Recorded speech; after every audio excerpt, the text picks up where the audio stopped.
la muchacha que pila y pila, que piensa el hombre torvo junto a la vieja, y que dicen campanas de la capilla, en sus notas que tristes parecen quejas. ¿Qué piensa la muchacha que pila y pila? ¿Qué piensa el hombre torvo junto a la vieja? ¿Y qué dicen campanas de la capilla? En sus notas que tristes parecen quejas. Y esa luna que amanece alumbrando pueblos tristes, que de historias, que de penas, que de lágrimas me dice. Y esa luna que amanece alumbrando pueblos tristes, que de historias, que de penas, que de lágrimas me dice.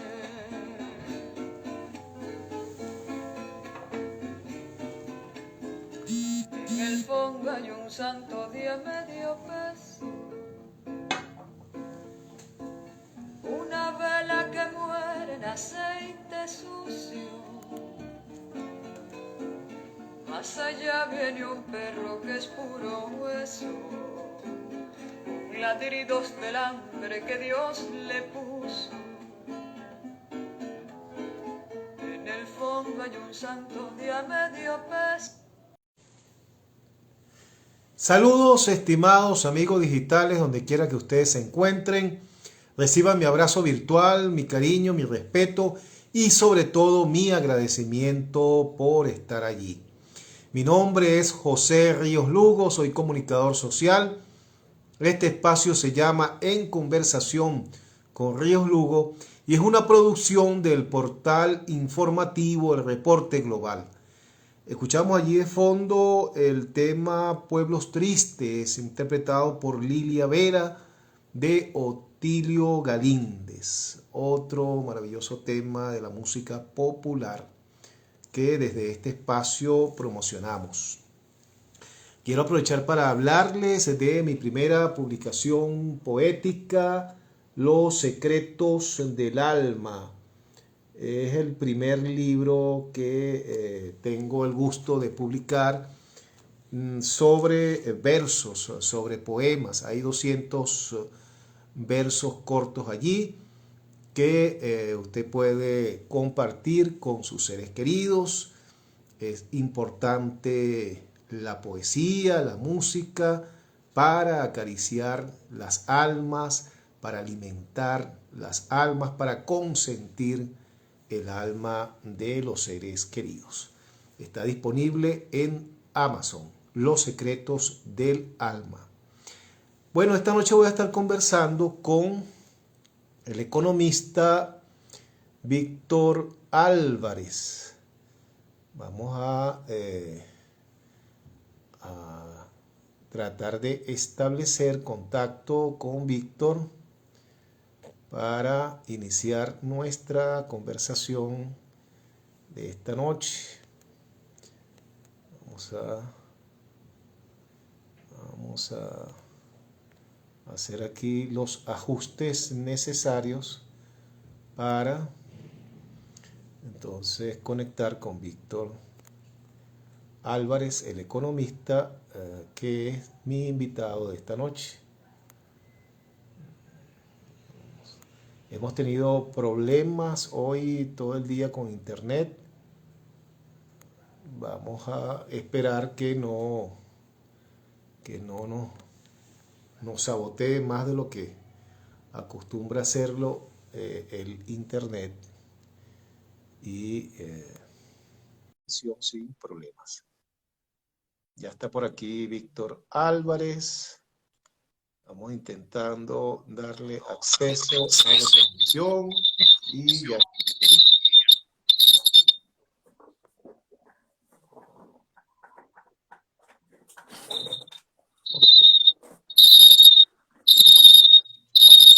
un pitido horrible que no solamente deberá. Espera que, buenas noches, Víctor, ¿cómo estás? Hola, estimado poeta, felicitaciones por su poemario. Gracias, muy amable.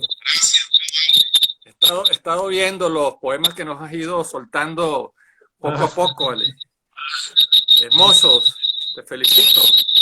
Bueno, gracias. Oye, hay un Está hablando el alma allí. Sí, Ajá, sí, siempre pasa, siempre ajá. pasa con, ha pasado otras veces, ¿no? Vamos a ver si se calma. Vamos a ver si se calma. Ok, Víctor, muchísimos temas que conversar contigo noche de hoy. Eh, Quisiera comenzar por hablar de la situación de la empresa en el Steve. Oye, no logro escucharte, ¿vale? No logro Sí, escucharte es que con el está muy, ruido. el ruido está muy, yo no sé si te, No te escucho nada. Me voy a volver a conectar. Me voy a volver a conectar.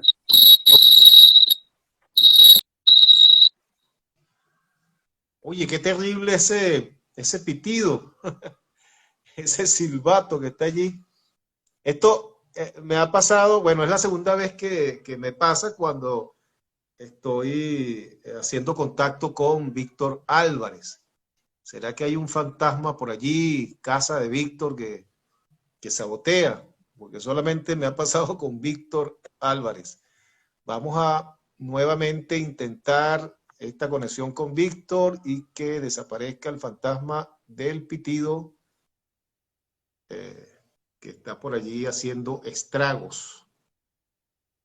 Estamos tratando de conectar nuevamente. Vamos a ver si ahora mejora. No, qué va.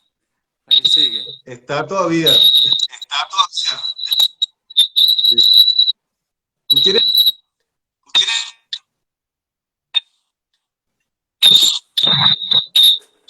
¿Será que algo haces tú? Porque me ¿Te ha pasado otras veces te ha pasado otras veces este sonido, este ruido? No. Estaba pensando que O solamente te, yo pensé que- o solamente te pasa conmigo. Ah, sí, solamente. Y aquí en alguna otra transmisión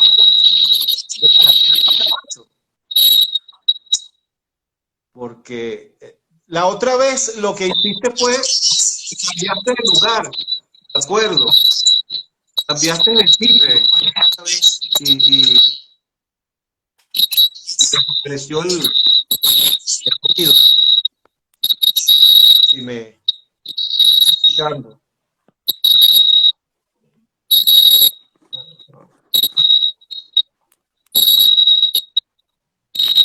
La otra vez cambiaste de lugar y apareció mágicamente este pitido. No sé si puedes volver a cambiar de lugar. Ajá. ¿Tú me escuchas, Víctor? ¿Tú me escuchas? Sí, te escucho con el pito allí, pues, ¿no? Ajá. Digo que no sé si cambias de lugar, porque la otra vez funcionó. No, de hecho estoy en otro lugar porque estoy ahorita en el estudio. La vez pasada fue en la casa, pero como allá el internet está malo, me vine para la oficina para poder atenderla. No sé si Ahí, aquí está mejor. ahí no se escucha. Ahí no se escucha. Bueno, entonces vamos a hacerlo aquí, pues. Ajá. Ok. Eso, ahí Déjame no un se, segundo. ahí no se escucha, eso es lo bueno. Bueno, estamos en directo. Esto no es grabado, esto es en directo. Son los pequeños inconvenientes que se presentan en este tipo de transmisiones. Y bueno, y también por la situación de Internet de nuestro país que no nos ayuda mucho, digamos. Bueno, vamos a tratar de hacerlo por acá. Ajá. Bueno, Víctor, te decía que quería comenzar contigo hablando sobre los bienes del Estado venezolano en el exterior. En este caso, Sidro, hay posibilidades de que perdamos Sidro, se puede salvar Sidro. ¿Cuál es la situación en este momento de nuestra empresa Sidro? Bueno, los activos de la República en el exterior siguen estando muy comprometidos, ¿no? Sobre todo, bueno, porque hay una gran cantidad de acreedores a los cuales PDVSA y la República les deben más de 100.000 millones de dólares que quieren cobrarle a un país que sienten en bancarrota, en ruinas, contra lo que sea, pues, ¿no? Y como Citgo fue ofrecido en garantía, ¿no?, a los tenedores del bono 2020 y otro porcentaje se utilizó como soporte, como fianza para una deuda con Rusia, y hay otros acreedores que le quieren cobrar a Venezuela como Cristalex, Conoco, ¿no? Que ya tienen fallos a su favor por parte de tribunales internacionales. Pues bueno, esos activos están, como se dice, en la mira, pues, ¿no?, en pico de Zamuro, pues, ¿no? Y no han ejecutado esas garantías porque contradictoriamente, paradójicamente, las sanciones económicas, no, las sanciones financieras y comerciales contra Venezuela son las que impiden la transferencia de esos activos, ¿no? Si esas sanciones no estuvieran vigentes, seguramente algún juez de alguna corte en los Estados Unidos, como ya lo han hecho, habría fallado a favor de que se vendan Citgo, y con el dinero que se recaude se pague entonces a los acreedores, ¿no?, a los que están en lista de espera, cobrándole a Venezuela, ¿no? Esa es la situación, pues lamentablemente una situación muy comprometida y muy incierta, ¿no? Porque por un lado estamos exigiendo, ¿no?, que se levanten las sanciones financieras y comerciales contra Venezuela, que lo que han hecho es empobrecer más al país y para nada han debilitado al gobierno de Maduro. Al contrario, el gobierno ha utilizado eso como pretexto, ¿no?, para justificar una narrativa antiimperialista y echarle la culpa a las sanciones de todo lo que ha pasado en el país, evadiendo la responsabilidad que tienen las pésimas políticas económicas que se han implementado. Y bueno, y entonces paradójicamente lo que protege a estos activos es precisamente las sanciones. Pero esa es la situación.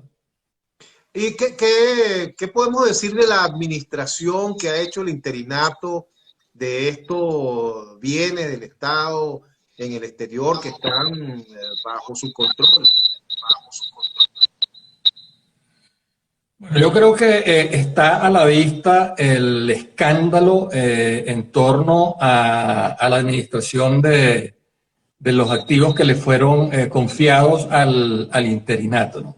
Quizás la más estremecedora de todas esas denuncias es la que hizo Humberto Calderón Berti, quien se desempeñó como embajador del interinato de Guaidó en Colombia y presenció la rapiña de los partidos del G4 para echarle mano a monómeros, para financiar su actividad política de los partidos con cargo a los recursos de monómeros. Y bueno, ya han circulado decenas de videos, de audios, entrevistas que Calderón Berti concedió a destacados periodistas y comunicadores venezolanos, donde sencillamente decidió no guardar un silencio cómplice y, bueno, denunciar y revelar todo lo que allí pasó. Entonces, creo que ese interinato, que tuvo la oportunidad de hacer algo distinto, que tuvo la oportunidad de administrar de manera diferente los recursos públicos y no aguantó la prueba y terminó siendo no más de lo mismo, ¿no? Sino más de lo peor, porque con la enorme responsabilidad que tenía, han debido mostrar una gestión pública impecable. Bueno, y ya vemos lo que hicieron. Hoy Monómero fue intervenida por las sociedades de valores de Colombia, tiene una lista también de acreedores que quieren cobrar con cargo los activos de la empresa. Bueno, y consecuencia de esa pésima y poco transparente gestión, ese es otro activo venezolano que está a punto de perderse. Y esa medida de este organismo colombiano fue acertada, tenía que hacer eso. Lo que pasa es que la junta directiva de la empresa, que está ubicada en Colombia, porque recordemos que Monómeros es una empresa filial de Pekín que produce fertilizantes, tiene su sede en Colombia y en consecuencia está regida por el marco legal que rige, que está vigente en ese país, ¿no? Monómeros, al entrar en mora con sus acreedores, al retrasar sus pagos, para evitar ser demandada y entrar en un litigio que comprometiera rápidamente sus activos, optó por acogerse a los mecanismos que ofrece la legislación colombiana de interrupción de pagos, de cesación de pagos, para poder construir una renegociación, para acordar una renegociación de la deuda con sus acreedores, ¿no? De modo tal que al acogerse a ese mecanismo, la empresa tiene un respiro, trata de repotenciarse, de recuperarse, de recuperar su capacidad de pago para poder honrar los compromisos que quedaron pospuestos, ¿no? Y esa es la situación de la empresa. O sea, se acogió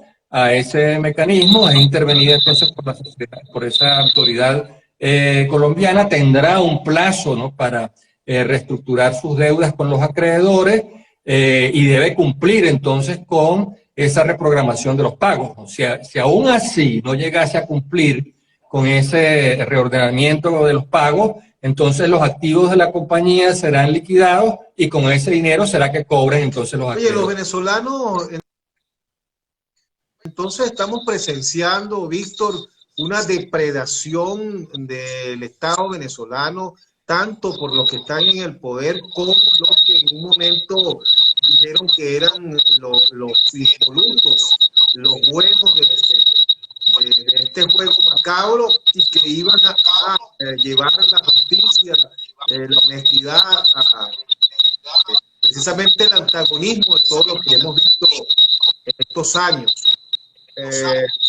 Ahí la corriente, la Rafael Ramírez, tenemos por ejemplo este ejemplo, pero también está todo lo que se hizo con los recursos para recuperar el sistema eléctrico nacional, donde se fue involucrado con Jeffrey Chacón y otras figuras allí del chavismo. Eso por el lado del chavismo, y por este lado estamos viendo que el interinato bienes, se dice que ha recibido más de millones de dólares en concepto de ayuda humanitaria, no solamente del gobierno norteamericano, sino de otros gobiernos, y nadie responde sobre esos recursos, y lo peor es que ningún venezolano ha recibido ayuda alguna de esa inmensa cantidad de dinero. El ciudadano, los venezolanos, ¿qué posición deberíamos tener ante esto? Lamentablemente es así, pues, ¿no? Una verdadera rapiña, ¿no? De lado y lado. Vemos cómo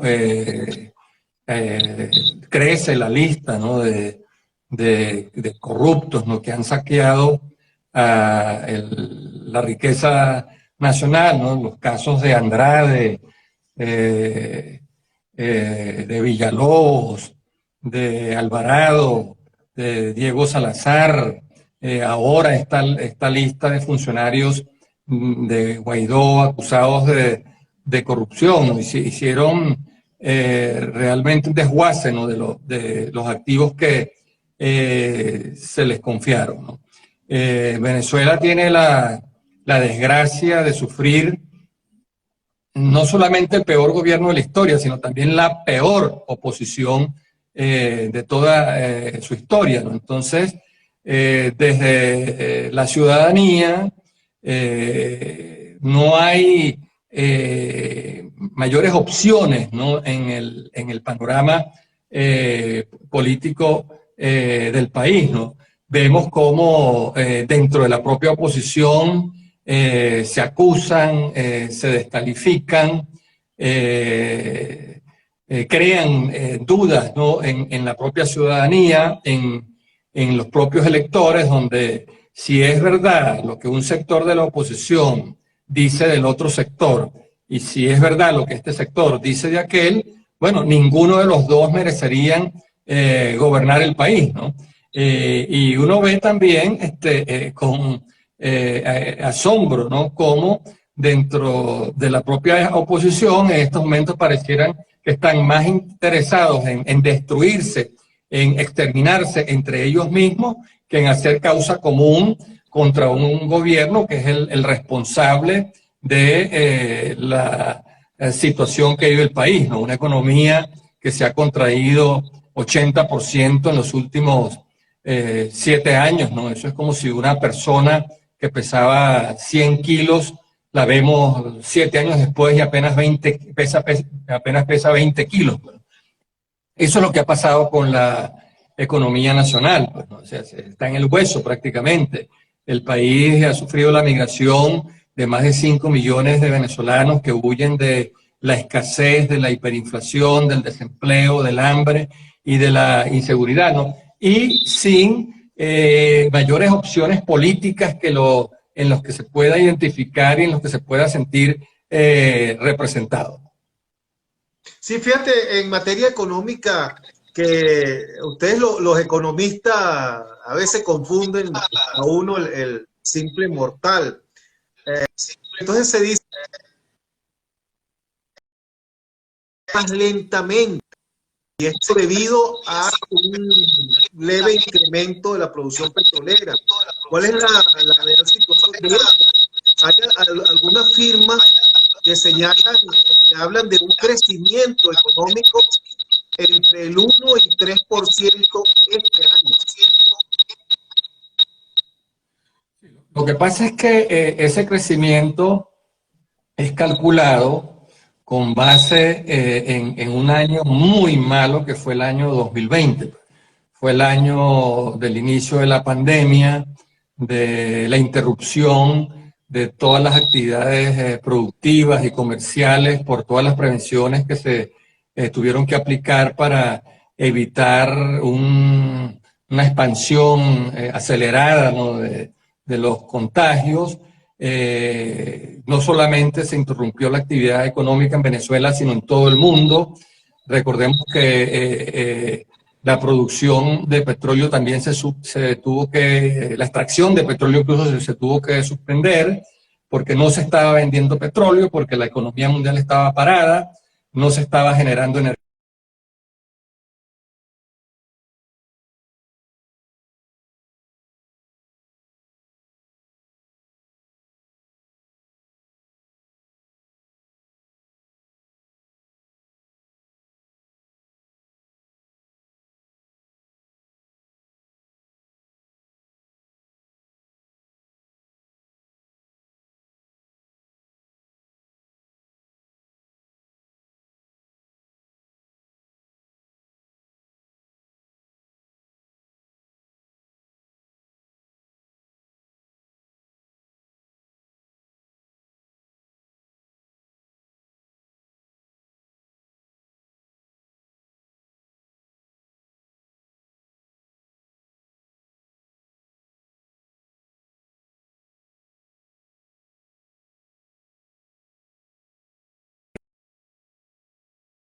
Víctor pueda volver a reconectarse.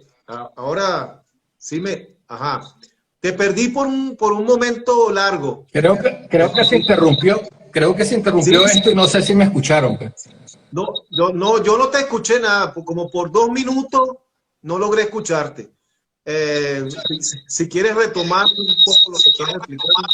Sí, comentaba que esa recuperación de la actividad económica se explica porque se hace una comparación con el año 2020, que fue un año muy malo, donde la actividad económica global prácticamente se paralizó debido a la pandemia del COVID-19. Entonces, las máquinas se pararon, los vuelos se interrumpieron, los aviones dejaron de consumir combustible, los camiones de carga, los barcos, y eso por supuesto llevó a una caída en la demanda del petróleo a tal extremo que se dejó de extraer petróleo, ¿no? Los tanques estaban llenos, los cargueros estaban llenos, se pagaba incluso para poder almacenar el petróleo. Este año que se continuó con el proceso de vacunación, que poco a poco la actividad económica y comercial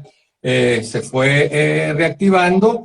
Bueno, también se reactivó la demanda de petróleo y entonces, bueno, de los 392.000 barriles del año 2020, en el 2021 se han llegado a extraer hasta 700.000 barriles, bueno, pero porque la actividad económica se ha ido reactivando a medida que avanza el proceso de vacunación, se inmuniza a la población y bueno, y hay sectores que vuelven a su normalidad. Entonces, el desempeño del año 2021 se compara con el año 2020, que fue un año de prácticamente parálisis, y eso es lo que explica, bueno, este crecimiento que han registrado varias firmas y consultoras internacionales. Podemos decir que el país hoy está mejor, Víctor. Claro, en comparación con por lo menos hace 2 o 3 años atrás, pudiera decirse que hoy está mejor y que la economía está empezando a experimentar una apertura importante. Estamos mejor, pero todavía no estamos bien. Estamos mejor que el año pasado, que fue un año muy malo, y estamos mejor que otro año. Entonces, quizás no, la mejor expresión no sea la de estamos mejor, sino no estamos tan mal como en otros años, ¿no? Sería lo más apropiado, porque bueno, si comparamos este 2021 con aquellos años terribles del 2016, 2017, donde toda la sociedad estaba castigada por severos índices de escasez, donde era tan difícil conseguir una pasta dental, jabón para lavar la ropa, champú, medicamentos, hasta el papel toalé, era tremendamente difícil conseguirlo. Hoy en día vemos que esos bienes que son imprescindibles, esos productos que son imprescindibles para la vida, han vuelto a aparecer, ¿no? Eso se debe paradójicamente también, contradictoriamente, al impacto que han tenido las sanciones económicas, ¿no? Que han forzado al gobierno de Nicolás Maduro, para poder sobrevivir al rigor de las sanciones, lo han forzado, bueno, a llevar a cabo un proceso de apertura del mercado interno a toda clase de importaciones sin arancel, en vista de que, bueno, los problemas que hay en el país de energía eléctrica, de cortes de racionamiento de agua, de falta de gas industrial, de problemas con las telecomunicaciones, hacen muy complicado, muy difícil reactivar la producción nacional para que pueda generar una abundante oferta de productos que puedan satisfacer holgadamente esas necesidades básicas y esenciales de los hogares, de las familias venezolanas. Y entonces, bueno, ha tenido que abrir el mercado interno a todas esas importaciones que están exoneradas del pago de los aranceles, del pago del IVA, de los gastos de aduana. Y bueno, y por eso es que hemos visto esta proliferación de bodegones, de tiendas de artefactos electrodomésticos, de agencias de automóviles, de que estaban perdidos del mercado venezolano, de cadenas de tiendas de ropa, Pero eso, que pero bueno, eso, son fundamentalmente eso es engañoso, productos importados. Víctor.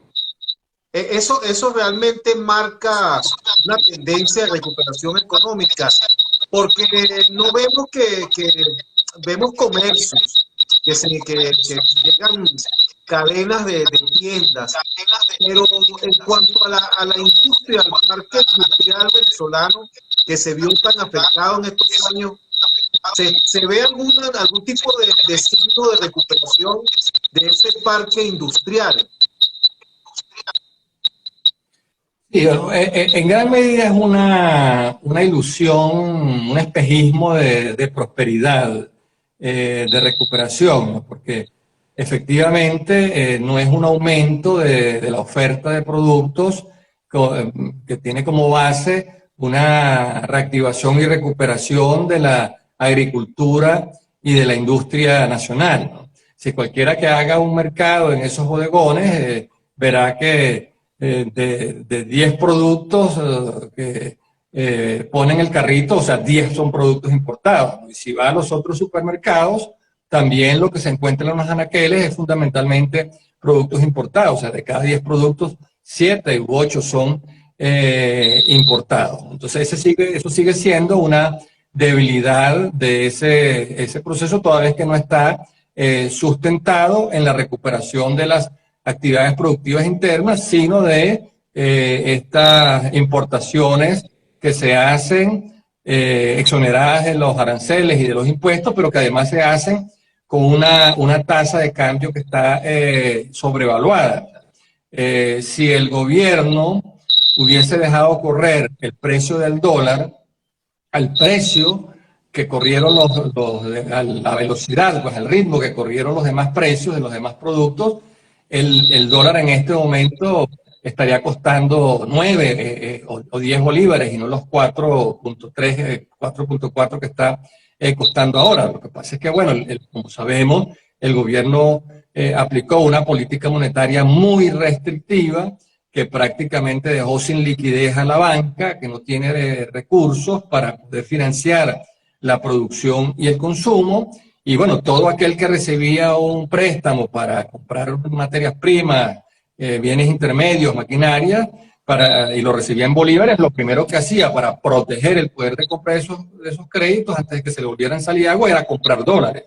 Y entonces eso ejercía una permanente presión sobre el mercado cambiario y provocaba que la tasa de cambio en el mercado paralelo subiera permanentemente. Entonces el gobierno tomó estas medidas, frenó la evolución normal de la tasa de cambio, entonces relativamente con el precio que debería tener si hubiese corrido normalmente, el dólar está barato y entonces eso abarata aún más las importaciones que se hacen sin arancel, y esas importaciones entonces compiten ventajosamente con la producción nacional, la desplazan y la arruinan. Víctor, el ciudadano común, entre los cuales me cuento, tiende a decir que la inflación ha llegado incluso a la divisa, al dólar. Ustedes los economistas casi que le pegan a la gente cuando dice eso. ¿Cómo es posible? No puede haber inflación en cuanto a la moneda, a la divisa. ¿Cuál es la realidad entre lo que percibe el ciudadano, que esa hiperinflación ha tocado al dólar? Es lo que percibe el ciudadano. ¿Cuál es la realidad de eso? Claro, lo que pasa es que esa es una discusión técnica entre economistas, ¿no? Que tiene mucho que ver con lo que explicaba anteriormente. O sea, cuando la política monetaria del gobierno frena el avance normal del precio de la divisa y la gente que vive de remesas o que ha podido dolarizar sus ingresos, cuando va a cambiar dólares para pagar en bolívares, empieza a ver que tiene que cambiar cada vez más dólares para poder cubrir los precios que suben en bolívares. Entonces, en definitiva, pague en bolívares o pague en dólares, la conclusión es que está pagando más bolívares o más dólares, ¿vale? Y la conclusión a simple vista es que no solamente suben los precios en bolívares, sino que también suben los precios en dólares. Y si la inflación es un proceso de aumento generalizado de los precios, no importa si estos están en bolívares o no importa si están en dólares, lo cierto es que los bolsillos de los hogares venezolanos están sangrando, paguen en dólares o paguen en bolívares, porque los precios, independientemente de la moneda en que se cotizan, siguen subiendo. Entonces, bueno, los economistas podemos seguir en nuestra discusión técnica sofisticada, pero para el ciudadano de a pie, los precios están subiendo tanto en bolívares como en dólares. Y eso sencillamente es inflación. Así es. Saludamos a tu colega economista Jesús Cacique, que está por allí. Él dice tipo de cambio fuertemente sobrevaluado. Sí, ya lo conversamos, pues. Así es. Saludos, bueno, Jesús. Gusto saludarte. Tiempo sin saber de ti. Vamos a entrar en materia política. Tú formas parte de un grupo que se creó recientemente, Víctor, que se llama Grupo de Ciudadanos por el Voto Inteligente, ¿no? O Grupo Voto Inteligente Ciudadano. Y ustedes han venido dando una serie de razonamientos en torno a recomendar por quién votar, recomendarle a los ciudadanos por quién votar en las diferentes gobernaciones. Ya han hablado de Miranda, han hablado de Lara, de Táchira, y bueno, y constantemente van a estar presentando o sugiriendo en las gobernaciones que quedan por quién se debería votar. ¿Cómo surge este grupo, esta iniciativa, y cuál es el fin fundamental que tiene? Sí.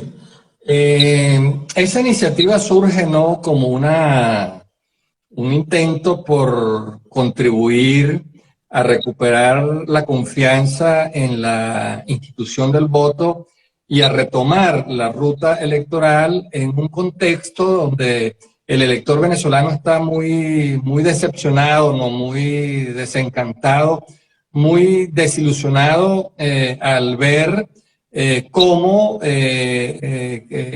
ante un gobierno que tiene 80% de rechazo, la oposición o las oposiciones, ¿no? En lugar de haberse puesto de acuerdo y haber realizado unas primarias o unas encuestas para postular candidaturas únicas y unitarias que motivaran a los electores a votar masivamente, uno se han presentado divididos y confunden entonces al elector, y hay una amenaza real de dispersar, ¿no? De dividir el caudal electoral entre varios candidatos. Entonces, la idea del voto inteligente es justamente identificar aquel candidato que tiene más opción para derrotar a los candidatos del oficialismo.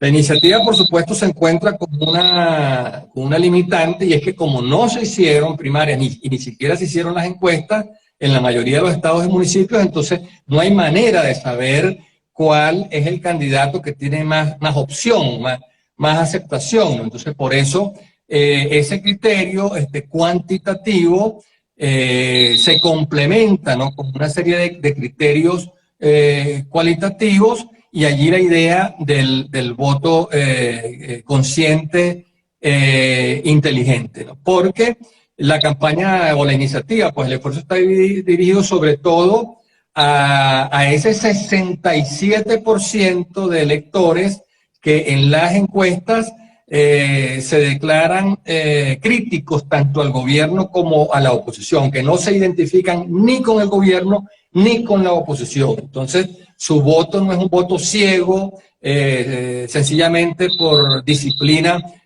partidista, y tiene entonces la oportunidad de escoger entre los mejores candidatos que postule o bien la Alianza Democrática, o bien la Plataforma Unitaria, o bien la Alternativa Popular Revolucionaria, porque no está obligado por razones de disciplina partidista y de militancia política a votar por alguno de esos bloques. Y la idea entonces es que escoja entre esas posibilidades a aquellos candidatos que tienen trayectoria probada en la lucha vecinal, en la lucha social, que han tenido una experiencia limpia, pulcra en el desempeño de funciones públicas, que tienen capacidad gerencial, de gerencia municipal o de gerencia en gobierno, que tienen un comportamiento intachable, que son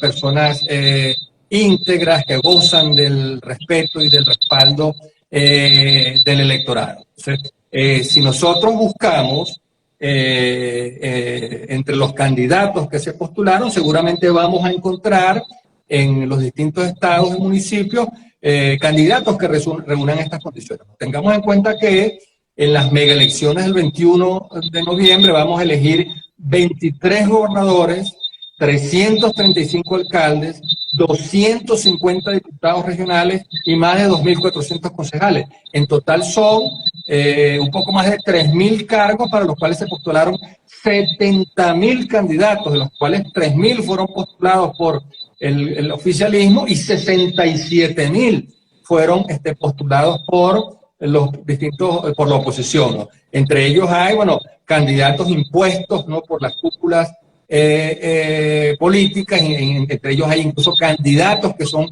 financiados por el gobierno para dividir el caudal electoral del país opositor, y entonces por eso la idea del voto inteligente propone esta serie de criterios para que el elector busque entre esos 67.000 candidatos que están repartidos en todo el municipio, y seguramente va a encontrar candidatos que recogen estos o que reúnen estos requisitos, ¿no? Lo importante es vencer la abstención e ir a votar, porque cuando se cuenten los votos, una cifra clave es el total de electores venezolanos que votaron en contra de los candidatos del gobierno.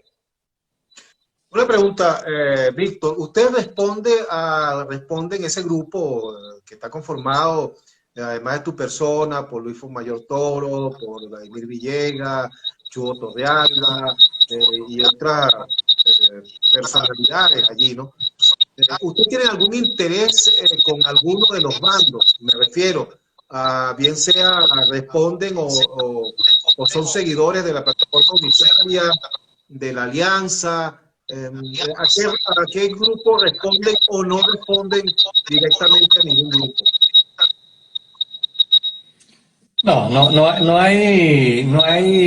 No se responde a directrices de ningún grupo. Son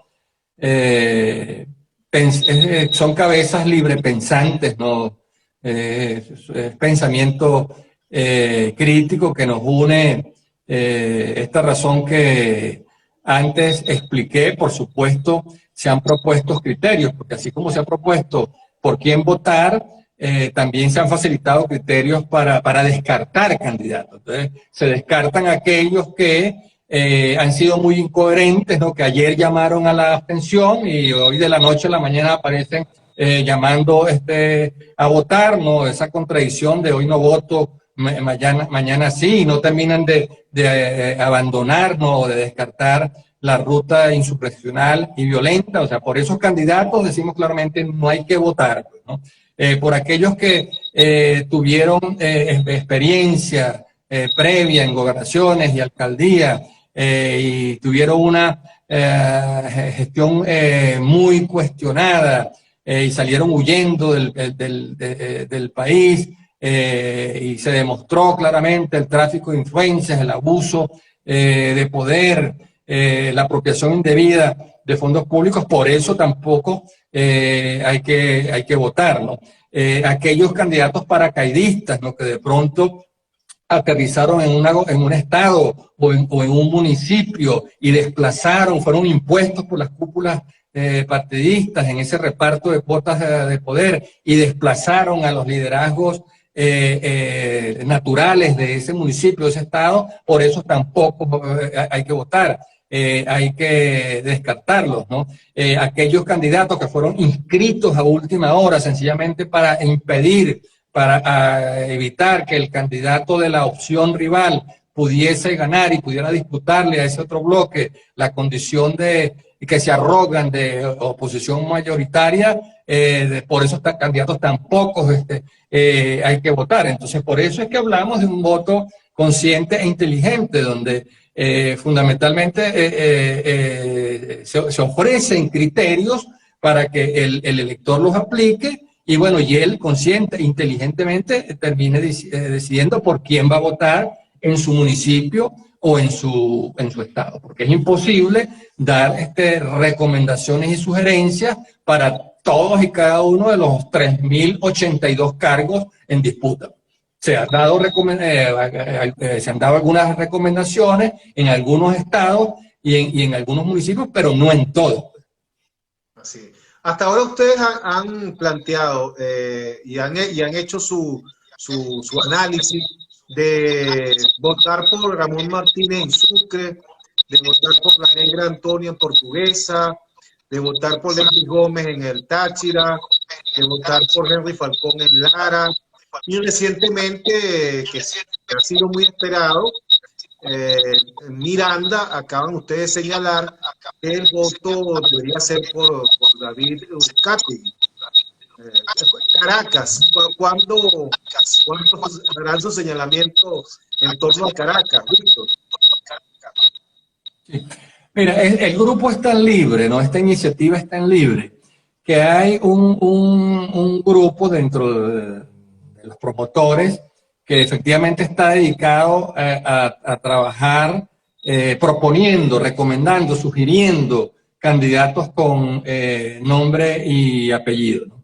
Y otro grupo dentro de esa misma iniciativa del voto inteligente, dentro de los cuales me cuento yo, estamos más bien trabajando, ¿no? con criterios que permitan al elector, al aplicarlos, bueno, identificar cuál es ese candidato que los reúne. Entonces, porque como te decía antes, es muy difícil de aquí al 21 de noviembre hacer una evaluación exhaustiva para las 23 gobernaciones, para las 335 alcaldías, bueno, y menos aún para los 250 diputados regionales y los 2.400 concejales. Entonces, se harán algunas recomendaciones en la medida que el grupo que está trabajando en esa tarea pueda hacer rendir el tiempo, bueno, y orientar a los electores en ese caso.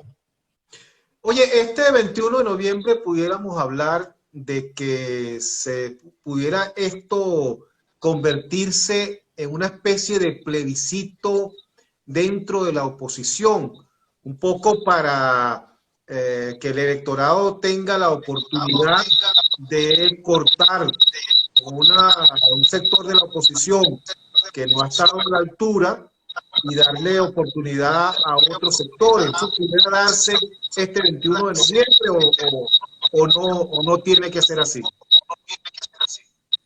Bueno, mira, como toda elección en las circunstancias particulares de Venezuela, ¿no? Esos comicios, esos megacomicios del 21 de noviembre, por la cantidad de cargos que se van a elegir, pueden tener un doble efecto, ¿no? Por un lado, efectivamente, funcionar, ¿no? como una especie de primarias dentro de la oposición para ver, bueno, cuál de los tres bloques reúne la mayor aceptación o logra recoger el mayor respaldo. Es decir, la Alianza Democrática o la plataforma unitaria, lo que antes se llamaba el G4, ¿no? Más los partidos que se le incorporaron, o la Alternativa Popular Revolucionaria, que es donde están los disidentes del chavismo, pues el Partido Comunista de Venezuela, Patria para Todos, Tupamaros, etcétera, ¿no? Entonces, bueno, en dependencia de una vez que se haga la sumatoria de los votos que cada una de esas fuerzas logró, bueno, se verá entonces cuál es la oposición mayoritaria, ¿no? Porque aquí, bueno, el G4 sigue arrogándose la condición de oposición mayoritaria, pero con base en los resultados de las elecciones parlamentarias del 2015, imagínense eso, pues, ¿no?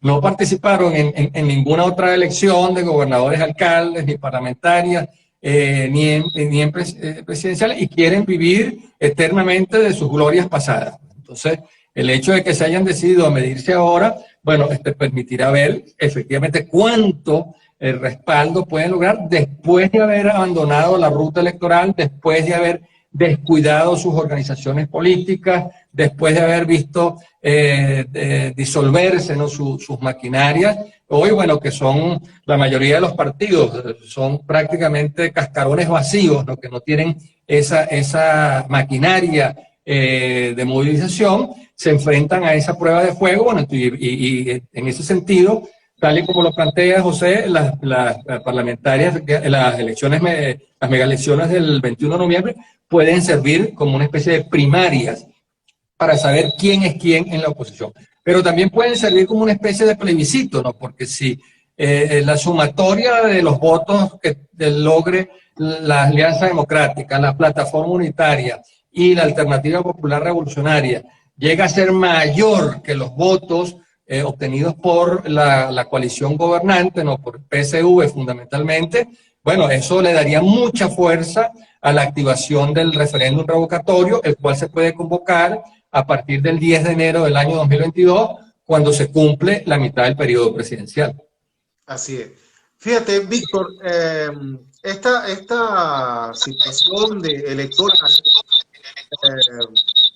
es un momento crucial para el ciudadano, y su posibilidad de aportar para lograr cambios en el país. Se ha visto un repunte en la intención del voto. Todas las empresas encuestadoras señalan que ya está por encima del 50% esa intención de voto, y que aumentaría muchísimo más si se hubiese dado esto de la unidad de la oposición, que ya a esta altura del partido pareciera casi imposible que eso pueda darse. Por otra parte, están llegando al país no solamente la comunidad europea como veedores, sino también el Centro Carter, ya anunció que va a venir, y otras organizaciones internacionales. Eso, por supuesto, da confianza. A excepción de Leopoldo López, María Corina, Andrés Velázquez y otros 4 personajes por allí, ya nadie habla de las condiciones, de aquellas famosas condiciones. Pareciera que la sociedad venezolana está viendo que con la designación del nuevo Consejo Nacional Electoral, con estos representantes internacionales que vienen, y con las auditorías que se han hecho, que todas han salido, han sacado 20 puntos en cuanto a confiabilidad del proceso. Eso está dando confianza.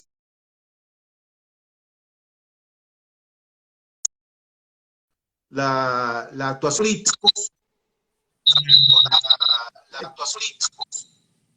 tiende a desmotivar al ciudadano al voto. ¿Qué se espera? ¿Qué han comentado ustedes en el grupo? ¿Qué se espera en cuanto a la participación ciudadana? Mira, sí, efectivamente, esos sectores de la oposición que venían justificando su abstención con el pretexto de la falta de condiciones electorales, ahora que decidieron participar, se dieron cuenta del efecto contraproducente que esa narrativa tenía para su propio interés de poder ganarlo, porque fueron esos sectores abstencionistas que ahora decidieron participar los que sembraron en el mapa mental del electorado nacional esas ideas tóxicas de que en Venezuela se vota pero no se elige, que dictadura no cae con votos, que participar en las elecciones es convalidar la farsa electoral del régimen y legitimar una dictadura.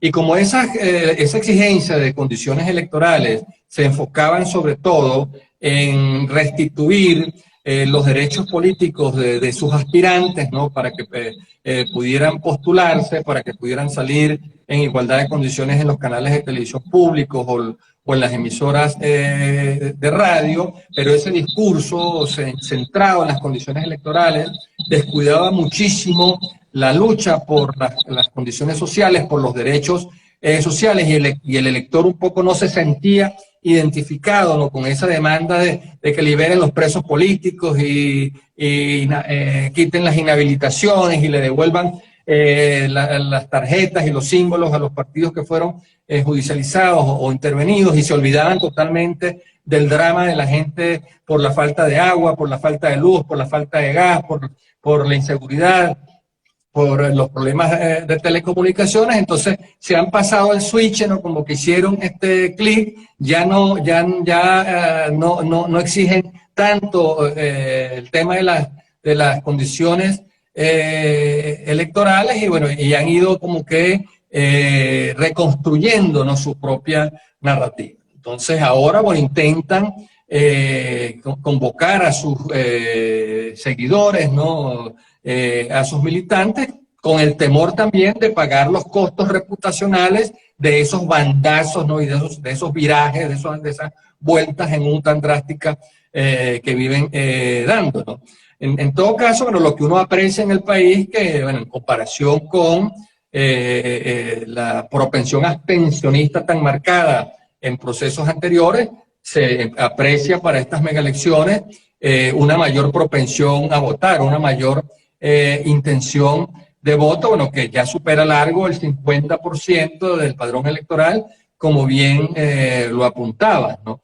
Y bueno, para retomar el dato que mencionaba en la primera respuesta, según una encuesta que estuve leyendo de Data Analysis, el 67% de los consultados se considera independiente, o sea, no se identifica con los partidos del gobierno y la oposición, lo que la sumatoria apenas no llega al 30%, porque el otro no sabe o no responde, está en ese nivel. Entonces, el problema de este 67% de independientes es que, como no tienen organización política y no tienen tampoco líderes prominentes con aspiraciones políticas, entonces no saben por quién votar, ¿no? Y al ver este fuego cruzado en los candidatos de la oposición, pues eso todavía desalienta y confunde más al elector, ¿no? Y por eso es que estamos tratando de dar esta contribución, ofreciendo estos criterios para que esos ciudadanos que quieren una solución electoral pacífica, democrática al conflicto venezolano,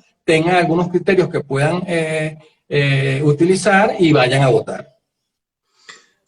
Ya estamos llegando al final del espacio, Víctor, y tengo dos preguntas que quiero que abordemos.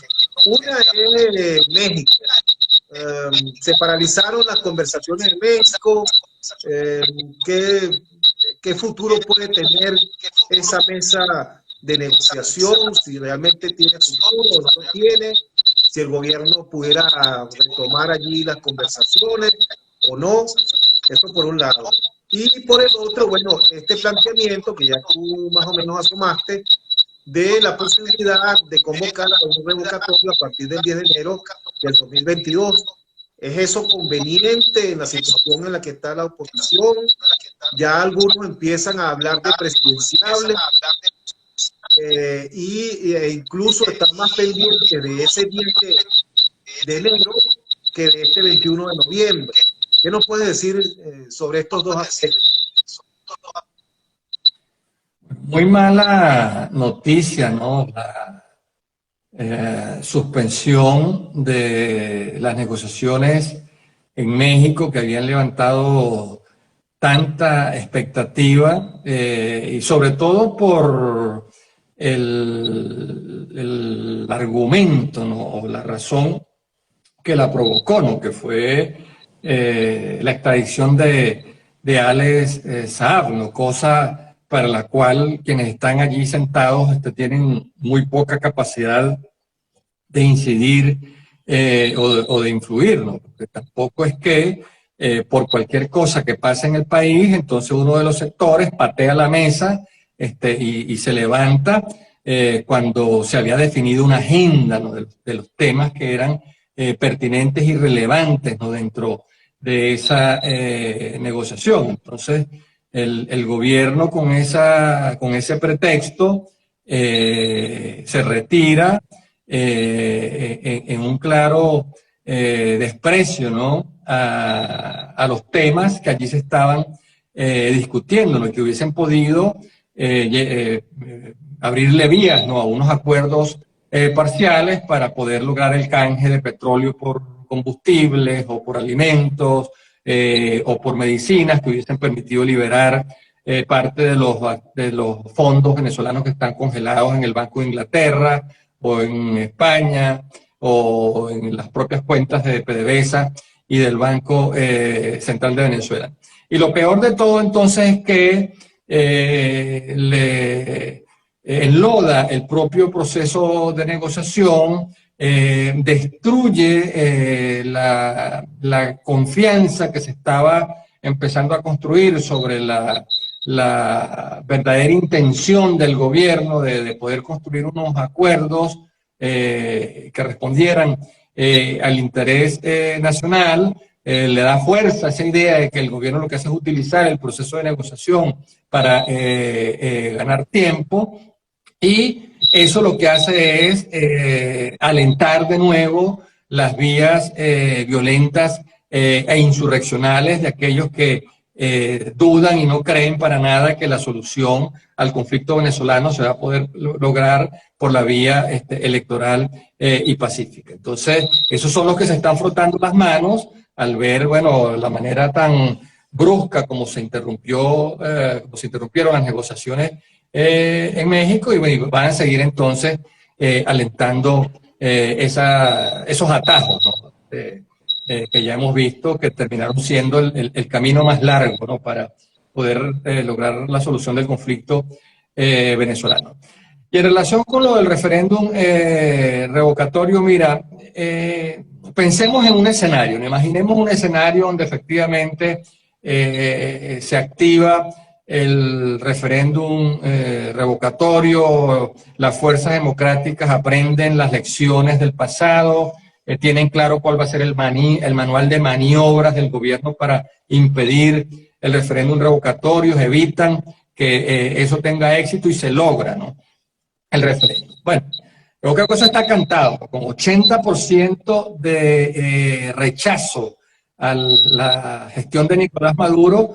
O sea, el revocatorio, en el revocatorio ganaría el sí, ¿no? De todos los que voten a favor de revocar el mandato presidencial, ¿no? El problema viene después, ¿no? El problema viene después, a los 30 días, cuando haya que realizarse las nuevas elecciones, ¿no? Con una oposición que está totalmente dividida, y donde el malestar nacional probablemente se enfrente a tener que escoger entre 5 candidatos versus el candidato del oficialismo, ¿no? Y entonces se lance Guaidó en representación de Leopoldo López, se lance Enrique Capriles, se lance María Corina Machado, se lance Henry Falcón, se lance Bertucci, se lance Quijada, se lancen los otros candidatos folclóricos que siempre hay en la política venezolana, María Bolívar, el Conde del Guácharo.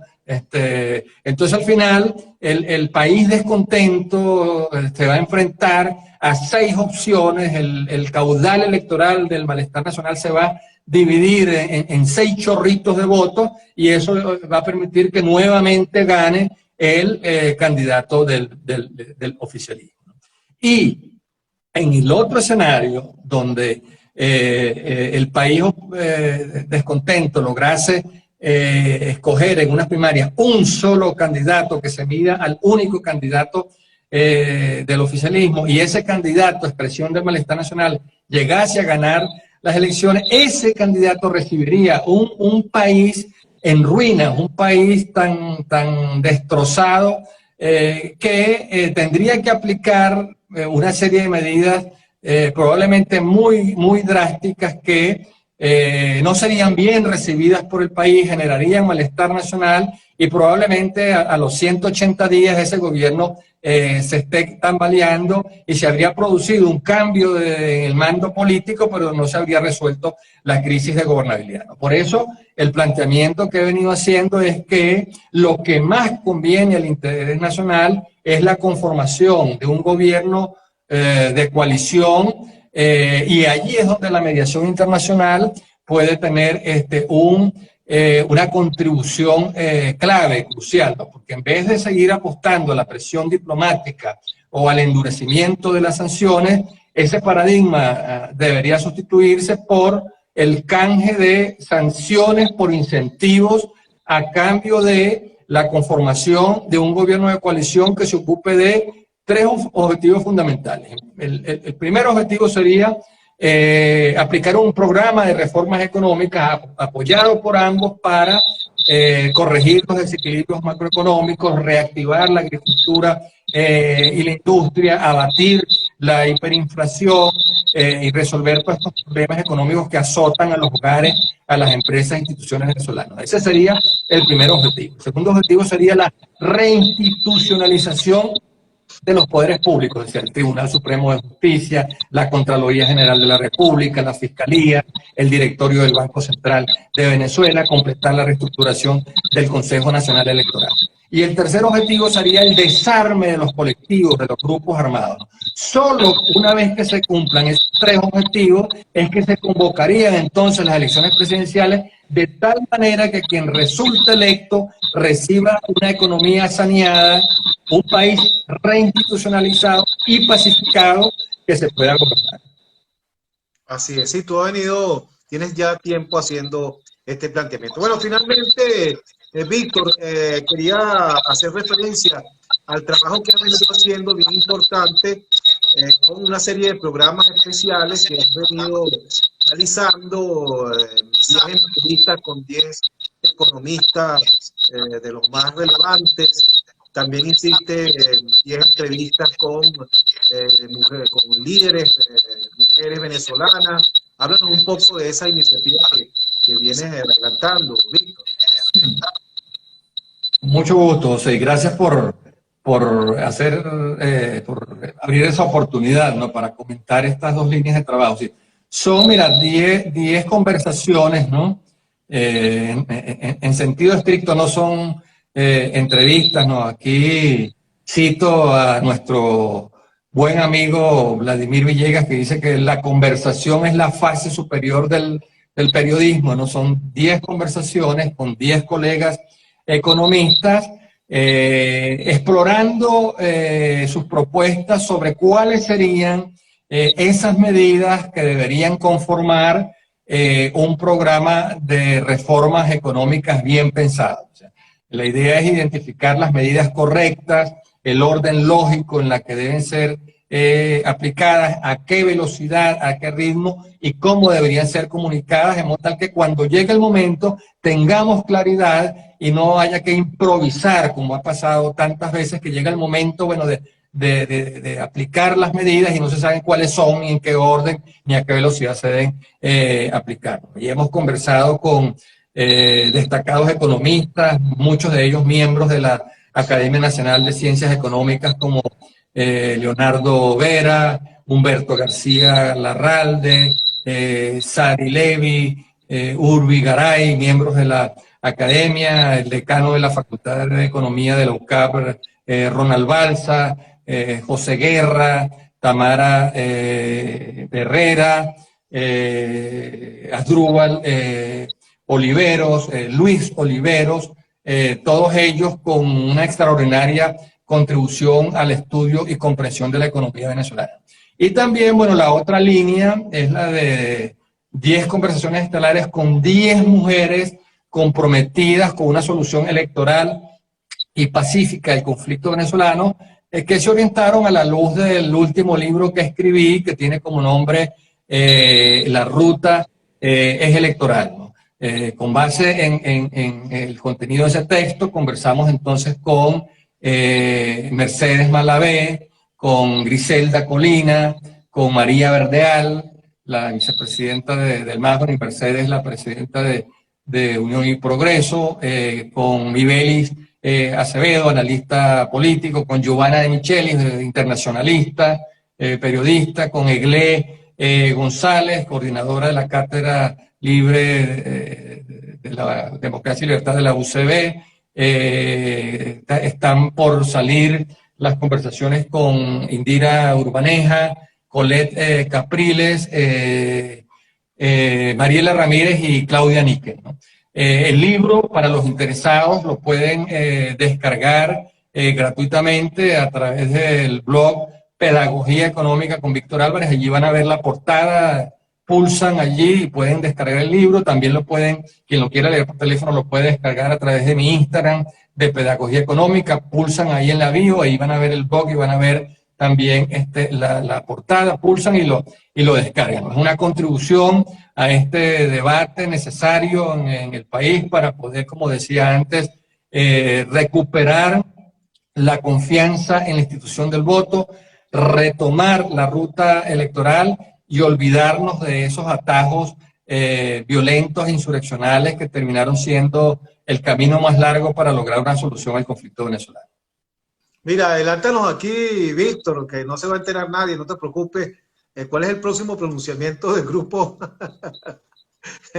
Voto Ciudadano? No, bueno, están trabajando sobre la alcaldía de Caracas, ¿no? Ok. Están, por supuesto, es un trabajo de mucha responsabilidad, ¿no? El que se hace. Yo he preferido dar mi aporte sobre todo en los criterios para el resto de los estados y municipios, ¿no?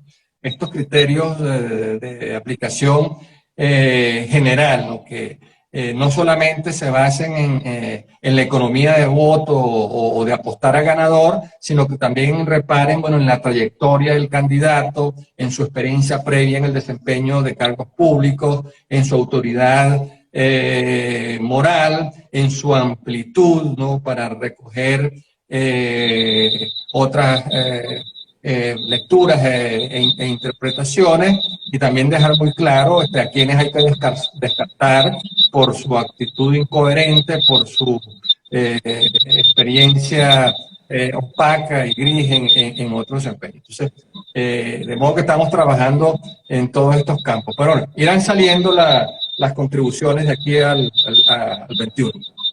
Así es. Bueno, Víctor, muy agradecido con tu amable participación de esta noche. Estaremos en contacto porque la economía vibra y la política. Y bueno, y en las próximas semanas estaremos consultando nuevamente tu visión del país y que nos sigas orientando sobre esto que vivimos a diario. Gracias a ti, José, y felicitaciones de nuevo por tu poemario. Sigue lanzando los poemas. Sí, bueno, hay que atrincherarse ahorita en la poesía y en la música ante el odio de las redes sociales. Por aquí está. No sé, yo vivo atrincherado en la política, en la poesía y en la música, sobre todo. Soy un melómano empedernido. Bueno, estimados amigos digitales, muy buenas noches. Gracias por seguirnos y será hasta mañana que vamos a estar conversando con el candidato alcalde de Caracas, Carlos Mérida. Buenas noches.